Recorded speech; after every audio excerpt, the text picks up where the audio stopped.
Are you serious? Are you serious? An asteroid hit Germany?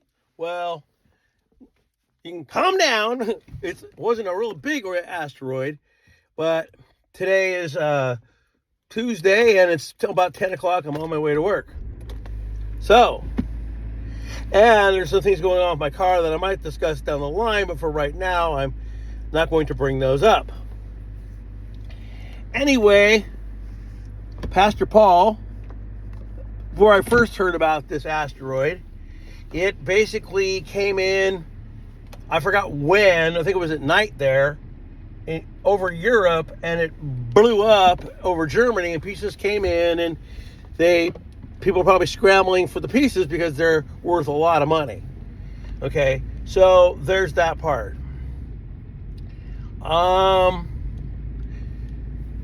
But, and he goes, oh, Mike from around the world said this 5 years ago. Well, guys like me were saying this 10 years ago, 12 years ago.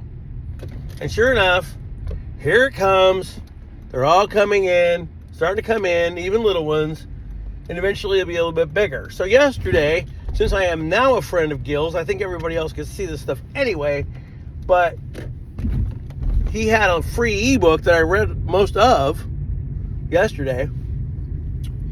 And by the calculations of what they're saying, they figure that the comet will probably be seen like somewhere this year, like in September, October, somewhere like that, which is kind of funny because of me and my Great Pumpkin Charlie Brown and all that, right? And that's why my picture is Linus with the Great Pumpkin. So anyway, seeing it in September, and then around April, like about now, maybe a little bit later, they're gonna be like 2 weeks of where you may see it, okay? And so there's gonna be that. He's shown graphs of a lot of things that they predict are going to happen. Like I try to tell people, that right now what's going on is nothing. I mean, it's all small. This is baby steps. This is nothing until that other thing occurs. So we've had some winds that were 60, 70, 80 miles an hour. I would figure that it's going to, get bigger as time goes on. But it shows this whole big graph of the world and like how big the winds will be and this and that. Now, if you're in some remote place, it might be 60, 70 miles an hour, which is big, but not bad. If you're kind of near where it is, thousands of miles an hour, no one will survive it. So, of course, deep underground bunkers. Of course, all this. Well, we all know by the Bible that no one's going to survive that's underground. That's the way that is. And so that just becomes like the book says, that's their tomb. For all you guys that follow me, I'm pretty much more into revelations of the Bible than any other part. But fire and brimstone, which is asteroids and all that, starting to happen. So I would say, like Gil says, I will go with Gil. I'm not going to go with anybody else for now.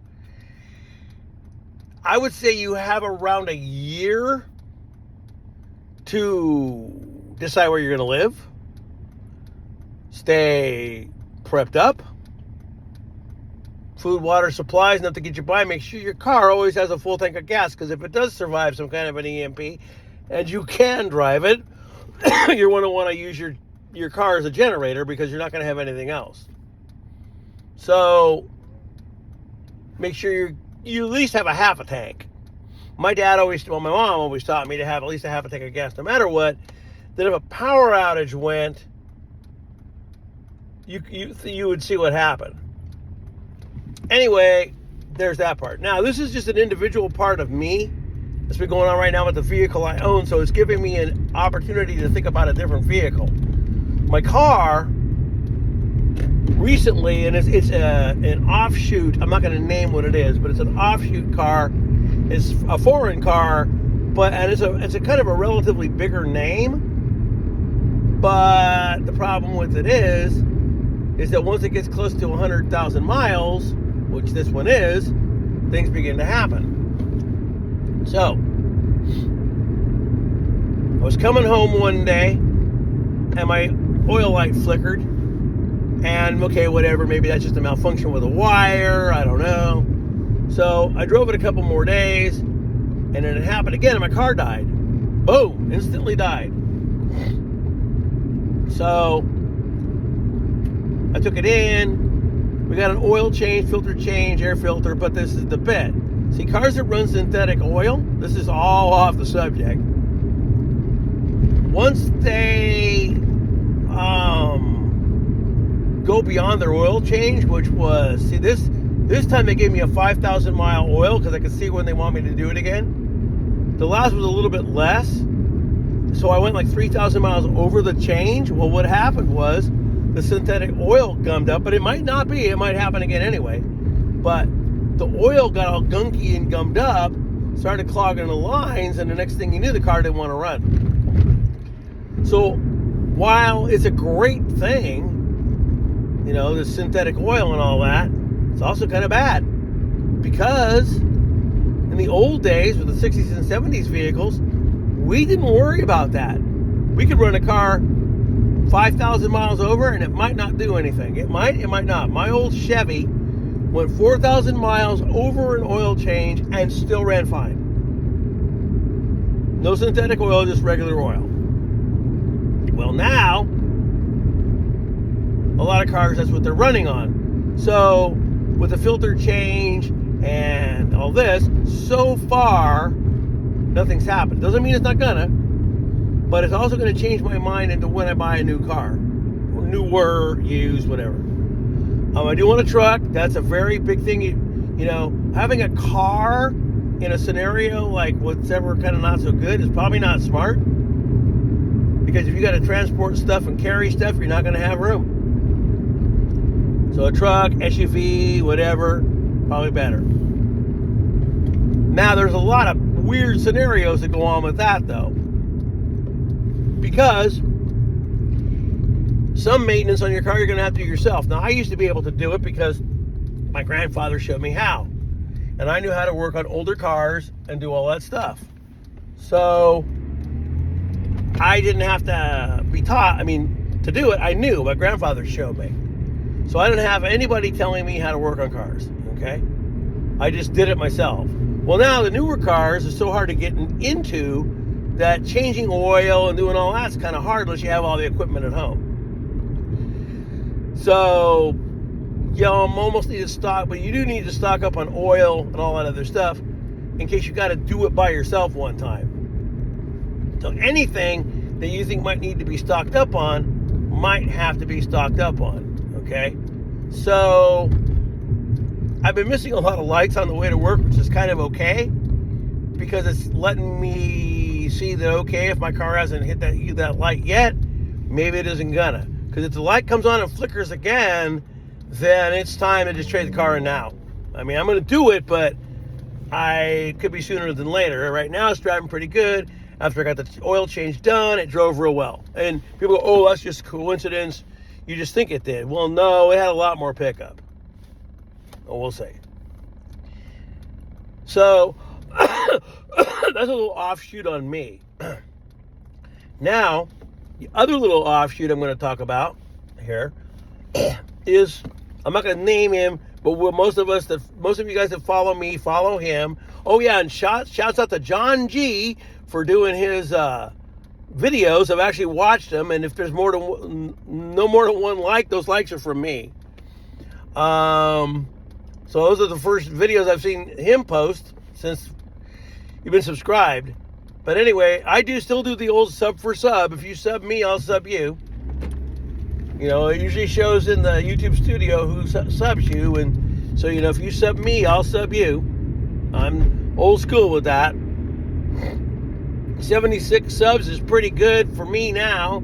Like I said, way back in the old days, I neared around 400. And at that time, that was like guys getting 1,000. Now, the other thing about YouTube that's really good that I like is that you don't have to have 1,000 subs to do any of their stuff. If you want to run a live video, you can on your phone. If you want to, post little shorts, you can. Whatever you want to do, you can. So that's the cool thing about YouTube now. You can post stuff like you could if you had 1,000 subs. Because you know what? You can buy subs. People know you can buy subs. So it's a stupid thing. Well, anyway, there's all that and everything else. So I'm going with Gil. I'm going to go with Gil for a while. I've got a few people that have friended me on FB, and they claim to be this kind of stuff, and I don't even know. Because they don't do videos much. Oh, I got shut down. Oh, this, oh, that. But then I get so much spam comments that it makes me think, you know what? This is all a bunch of crap. So I don't really comment much on Facebook anymore because all I get is, hi, dear, you want to be my friend? Finally, I had enough of that. Quit doing it. So with all that being said, I'm only on there like for Gil and some friends I know, and that's it. Other than that, not really. Gil is probably the closest, like I said, and I knew about Gil back in 2012, okay? Because I started my channel in around 2010, and that was right about the time that all the stuff we talked about that no one believed in, and because we had our dates wrong, because somebody was, MSM was feeding us full of crap, the Mayans in that 2012 day, and then nothing happened. Although, I will say this. A long time ago, I had a couple subscribers on here, and this is leading me into another end of the video. So, I had a couple subscribers, and it was kind of interesting because there was a person that subscribed me that liked me, okay? And a lot of people on YouTube, many subscribers, low subscribers, whatever it is, they get people that like them, okay? And I've had people that wanted to meet me, and it's happened, okay? So I won't go too far into it, but this person knew this supposed astronomer, and he was a real astronomer. Around 2012 of December, they did spot a system that they called Tau Ceti. They say it's 2003, but I think it was a little bit later than that. And it was supposedly the Nibiru system. Okay, so that date might have meant that's when they're going to spot the system. See what I'm saying? So that could have been totally that. Excuse me, first cough of the day. But that could have been when they actually spotted this system, not when it entered ours. Now, as I get ready to approach work, you might see me become different. It just depends on something that I'm looking for. So anyway, that's probably around the period when they cited that. So everything that I said in my channel, that Gil said, that everybody else said, is now starting to become happening now. Now, I don't know 100%, but I'll tell you this. I have not a friend, he's actually a relative by marriage, and he doesn't subscribe to my channel. So if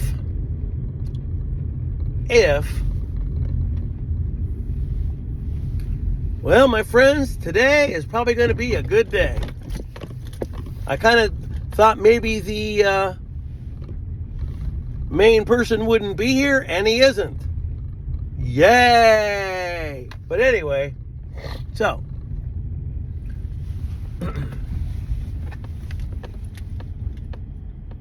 this got too far. Should have never gone that far. It did.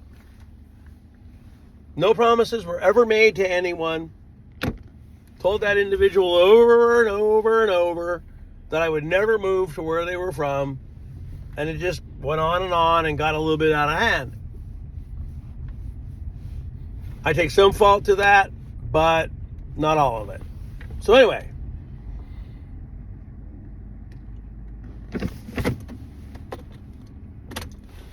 we think that that's about the time that Nibiru system came into where they could say it. Now, they go, oh, when they spot the comet, this is Gil, but not really, because they already know it's there. They've seen it through infrared scopes, okay? It's been seen. They know it's there. They're just waiting for it to finally enter the system. Mount Graham in Arizona, owned by the Vatican, there is a telescope, and it's called the Lucifer lens. What is it looking for? Well, you know what it's looking for. But they do already know where it is because they've seen it with big scopes. So they can't say they haven't seen it because they have seen it. But like Gil says, these are the things you're going to have to wait for. And I'll give you another 5 minutes or so because I'm here a little early, so I can actually pop this video a little bit longer. But anyway, one of the things he talks about, which happened overseas in a different country because something was going on, their internet was down for like 2 days. Well, when this begins to happen, the internet will probably go down. Now, worldwide, probably. All you're going to be able to rely on is television and what the talking heads tell you. It's kind of funny because there's another you-know-what coming around. The dreaded is coming around again. And they're trying to say, oh, it could be worse than the first one. Now, I don't disbelieve it because I got sicker than a dog. But this would be a way to shut everybody down, lock them down again, and this time for quite a while. There's a lot of things that are happening. Too many of plane incidences. Like today, all of a sudden, all of Southwest Airlines shut down. Not one of them in the United States or wherever is going anywhere. Now, Pastor Paul did say this, that there was a thing that they didn't do that other airlines did do, and so it's kind of funny how they're being shut down and not allowed to operate. But lots of plane incidences, lots of train incidences, lots of explosions going off, lots of cows, eggs, whatever you want to name it, all at once. You're going to try to tell me that's a coincidence. Well, it isn't. Then there's other things that are going on that aren't coincidences. But to run the world effectively, they've got to do it this way. They can't throw a DEFCON 2 up. They can't tell you that anything's happening because the reason why they didn't tell you of that little asteroid, they figured it was small. No one was really going to notice, and it would just pass. Well, somebody found out, and they put it on the internet. And now it is on the internet now, but I first heard it from Pastor Paul. Now, at the end of this video, because I still got time for I have to go in, love that channel, love all of it, love Mike from around the world, all of it. I also know that if you do that as your living, yes, you do need to advertise for it. There are other ways to do it, I think, but I always know that when this channel goes live, that there will be about 3 to 4 minutes of commercials. So I usually don't just jump on it when it says live. I wait a little bit and then go in. Then I can kind of fast forward to where he starts to talk and listen to it. The problem is the way the world is today. You can like who you like. You can talk about who you like. But if you put it on YouTube and it's against the common thing that other people aren't liking, well, guess what's going to happen? You're going to get a ban. And that's what happened to him. Case in point, I'm on the dreaded FB still. Go round and round still, daily, with names of teams. And it's so stupid because the one team that I mentioned, the logo, the guy who drew it, was all of that ethnicity. I have a hard time saying that. And I had 3 or 4 friends that were that liked the team because it was called that. It was a respect. It wasn't a diss. But the people you call the people, oh, it's offensive, and it got rid of it. That's so dumb. And anything that's like that now doesn't even make it. It just falls off the chart. So anyway, that's about all I got to say. Incoming asteroid, yep. Hadn't done a video in forever. I've lost 10 to 11 pounds. That's good. No fast food, basically. And felt pretty good today. Still do. I got nothing else to say, so I guess you guys hang in there. Long-ass video again. If you hang to the end, you do. If you don't, you don't. Peace. I'll be seeing you.